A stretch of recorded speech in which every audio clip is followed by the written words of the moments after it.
meaning some Democrats have now been forced to move on to Plan B. The President of the United States right now is a subject of an ongoing criminal investigation, an investigation that every member of this committee knows could end up before the Supreme Court. I believe that this committee should or can in good do not believe that this committee should or can in good conscience consider a nominee put forward by this president until that investigation is concluded. Okay, so merits of that argument aside, there is a fundamental problem there, and that is that Republicans have 51 seats in the Senate, and they need 51 votes to confirm the new justice. So unless Democrats can convince their entire party to oppose the nomination and persuade a number of Republicans over to their side, they are shit out of luck, meaning it's time for Democrats' favourite game, Hope Susan Collins flips and be disappointed when she doesn't! A week which, among many, many other things, saw the president, a man who claims he speaks for the forgotten working-class Americans, managing to get an applause line in a speech from this. We got more money, we got more brains, we got better houses, apartments, we got nicer boats, we're smarter than they are, and they say, the elite, we're the elite, you're the elite.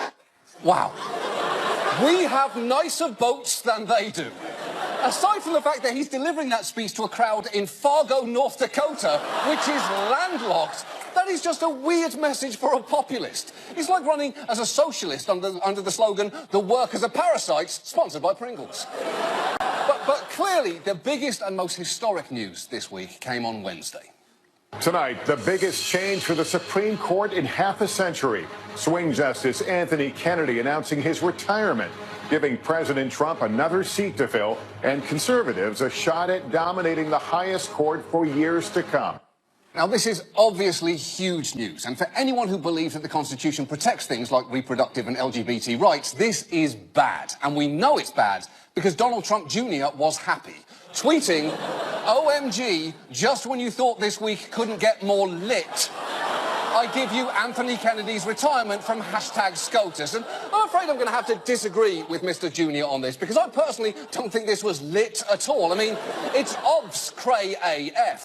No one is denying that, fam. But I would argue that this week's news was neither lit nor on fleek, nor was it 3 fire emojis. Now, granted, I'm still a little shook, JSYK, but I personally believe Kennedy's retirement is super warped, and I'm happy to announce that in saying that, all the slang words I just used are now officially dead forever, and that includes warped, a term that doesn't even exist, but which I've preemptively ruined just in case.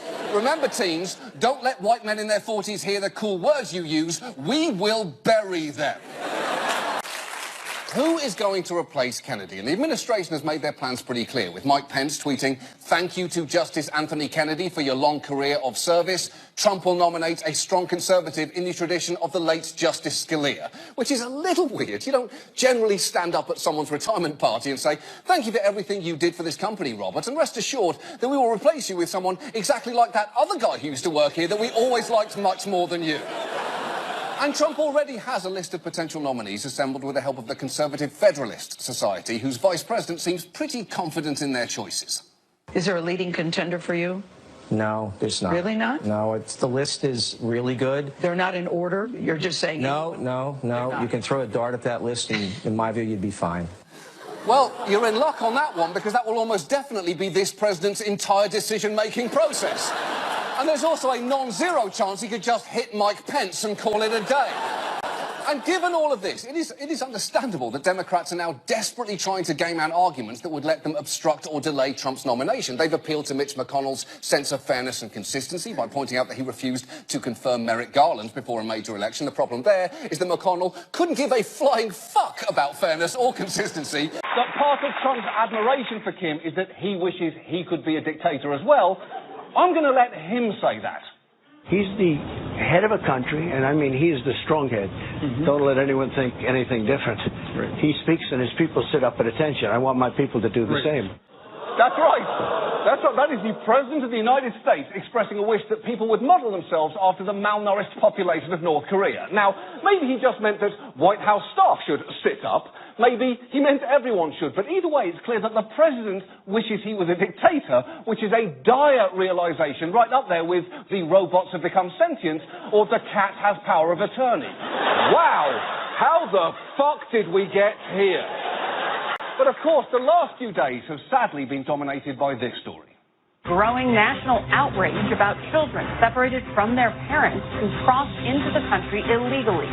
Nearly 2,000 children have been separated from their parents under the administration's zero-tolerance policy in the last 6 weeks.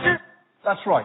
Thousands of children have been forcibly taken from their parents after a policy shift was put into action last month by U.S. Attorney General and least fun thing to find in the Kinder egg, Jeff Sessions. Sessions basically started a policy of incarcerating people who cross the border illegally, knowing full well that that incarceration would mean they were separated from their children, many of whom are less than 10 years old, with no clear plan as to when they might be reunited. And that is objectively awful, and yet Trump inexplicably argued that Sessions had no choice. He's following laws, very simply, that were given to us and forced upon us by the Democrats. But there's no law that says orders not to be separated at the border. The Democrats gave us the laws. Now, I want the laws to be beautiful, humane, but strong. Okay, so first, beautiful, humane, but strong? That is not how you describe a law. That's how you describe a Viola Davis character in a movie called It Hasn't Even Been Written Yet, but You'll Still Win the Oscar. With Donald Trump, President of the United States and the love of Melania's life. Trump had himself a bit of an up and down time this week. On the downside, his former lawyer, Michael Cohen, sought new counsel, prompting many to speculate that he's about to flip on Trump. Now, why would he do that? I think a random New Yorker probably expressed it best. Hey, it's like I'm going to jail. Who says New Yorkers aren't friendly? Sure, we might not say hello to you, but we will always give you a good luck in the big house, you piece of shit, when the situation demands it. But Trump's week actually began with the eyes of the world upon him as he met with this cutie patootie for a historic summit. And if you listen to Trump, it was a huge success. After landing at Joint Base Andrews, President Trump tweeted, "Everybody can now feel much safer than the day I took office.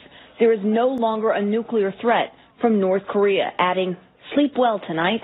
Okay, so for the record on that, Donald Trump telling me I can sleep well tonight is like the Grim Reaper telling me to have a happy birthday. His presence is the reason I will not. Now, unfortunately, the deal Trump made with Kim Jong-un was pretty underwhelming. They agreed to work toward complete denuclearization of the Korean Peninsula, which isn't just ambiguous compared to the multiple previous agreements involving North Korea, it's also close to meaningless. In fact, what America essentially got out of this deal appears to be something of a Trump specialty, something that I'm going to call the ice cream blowjob, where he announces something that sounds great, but when you really think about it, isn't actually anything. But perhaps the genuinely remarkable thing about the summit was the deference that Trump happily showed to his counterpart. Because while diplomacy always involves a certain amount of sucking up to horrible people, Trump went above and beyond. Really, he's got a great personality. He's a, funny guy. He's he's smart, loves his people. He loves his country. He wants a lot of good things, and that's why he's doing this. Okay, so just quickly on that. No, he doesn't. No, he isn't. No, he's not. No, he isn't. No, he didn't. No, he isn't. No, he doesn't. No, he doesn't. No, he doesn't. And that's not why he's doing it. And look, I'm not going to say. Tonight, we need to talk about an issue that is impacting it. Net neutrality. If that term rings a bell, we actually talked about it in our 5th ever episode 3 years ago. A piece that got a weird amount of attention. Last Week Tonight with John Oliver has languished in relative obscurity since its debut in April. But this week, an Oliver diatribe about net neutrality went viral. Hey, fuck you, lady! I didn't languish in relative obscurity. I thrived in relative obscurity. Relative obscurity is my middle name. But for Liberals, the popular assumption is that Jared and Ivanka will be moderating influences. Basically, if Trump is thinking about pressing a button labelled Nuke Earth, they will, on behalf of all of us, guide his hand towards the button labelled, hey, maybe don't. The budget blueprint calls for a $54 billion increase in defense spending. Take a look at this graphic. On the left, you see departments getting an increase. That would be defense, Homeland Security, Veterans Affairs, the agencies facing cuts, the Environmental Protection Agency, the State Department, the Agriculture Department, the Labor Department, Health and Human Services, and the list goes on and on. You know what? It is sort of fitting that the list of budget cuts scroll by like the end credits for America. Thanks for helping us out, Agriculture Department. Hope you find a gig with the next country that rises from our ashes. But watch what happens when those same people are asked a simple follow-up. What would you say the Dalai Lama does? Oh, nah, I have no idea. I'm not even gonna lie. I don't know. I'm not really sure. He's a very important figure for Hinduism. That's a Buddhist god, right? Nah? No, not a god. He's a real person. He's alive. Oh, shit. He just said, oh shit, like he owes the Dalai Lama money. He's alive, oh shit, I've got to disappear for a while. That guy does not fuck around. Dialysis can be a truly exhausting process. You're typically sitting in a chair, physically attached to a machine for 3-4-hour sessions a week. And Americans have been at increasing risk of needing it because chronic kidney disease is the 9th leading cause of death in the United States. And while a lucky few manage to get transplants, for many, dialysis is their only option to stay alive. But interestingly here, while America spends more, by some accounts, than any other nation on dialysis care, we have one of the industrialized world's highest mortality rates. So we're spending the most to essentially get the least. We're basically paying for a fully loaded Lamborghini and receiving a drunk donkey on roller skates. Now, the Border Patrol are the people in green uniforms who literally patrol the boundaries of our country. There are around 20,000 of them. But Trump, in an executive order, has called for them to add 5,000 more to tackle the many problems that he sees on our southern border. Let's stop the drugs and the crime from pouring into our country. You can certainly have terrorists. You can certainly have Islamic terrorists. You can have anything coming across the border. We're going to have a strong, strong, strong border that people are going to respect, and the drugs are not going to be flowing across like gravy. Now, that right there is what happens when Donald Trump starts a sentence feeling xenophobic and ends it feeling hungry. We need to stop Mexicans coming in like hot fudge sundaes coming into my tummy. 3 scoops, whipped cream, no cherry, because I don't do fruit. This is the American Health Care Act. Yes, it's finally here, the American Health Care Act. You may not have wanted it, it looks awful, but it's here anyway. Try and think of it as the legislative equivalent of Pirates of the Caribbean 5, The Curse of Johnny Depp getting divorced and needing the money. And as will be the case with that movie, the early reviews of this thing have been rough. So that is where we are currently at. We have a president capable of standing in the rain and saying it was a sunny day. And before we go any further, Donald Trump lies is clearly not a fresh observation. Liberals are probably thinking, wow, hot take there, Johnny. Next, you're going to tell me that Obama is aloof, Dick Cheney is evil, and Paul Ryan doesn't climax until he checks his Fitbit to see how many calories he's burned from f***ing. And you know what? Over 6 years ago, I lived in a pretty decent house, and one day I heard a knock on the door, and before I knew it, my colleagues from the other side of the aisle had let a goat loose in my house. Now, for 6 years, that goat has been messing in and destroying my house. I want to renovate my house, but before I can, I have to get the goat out of the house before it does any more damage. It makes no sense to start fixing up my house until we get the goat out. Voting for the fiscal year 17 budget resolution gets this goat out of my house. That is so specific. There is just no way that goat incident didn't actually happen. I bet he brings it up all the time. Mr. Speaker, NAFTA is like when you're half asleep one morning, you put your arm around what you think is your wife, but lo and behold, it's that goat again. And you wonder, why is it wearing my wife's perfume? Get this goat out of my house, y'all.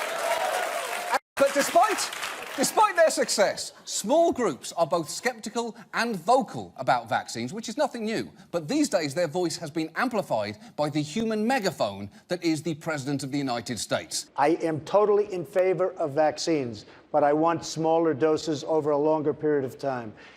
Because you take a baby in, and I've seen it, and I had my children taken care of over a long period of time, over a 2 or 3 year period of time. Same exact amount. But you take this little beautiful baby and you pump, I mean, it looks just like it's meant for a horse, not for a child. That is Donald Trump on the campaign trail raising doubts about vaccinations, and that is a sentiment that he's also expressed online with a tweet reading, "Tiny children are not horses." And that is an assertion that PolitiFact rates. Yeah, I mean, I guess technically we've got to give him that, but on On TV and in real life, forensic science plays an important role in criminal convictions. Prosecutors often complain about a so-called CSI effect, where jurors expect to see forensic evidence in every case. The problem is, not all forensic science is as reliable as we've become accustomed to believe. A report in 2009 by the National Academy of Sciences found that many forensic sciences do not meet the fundamental requirements of science. And a report last year by a Presidential Science Council agreed, saying that expert witnesses have often overstated the value of their evidence, going far beyond what the relevant science can justify.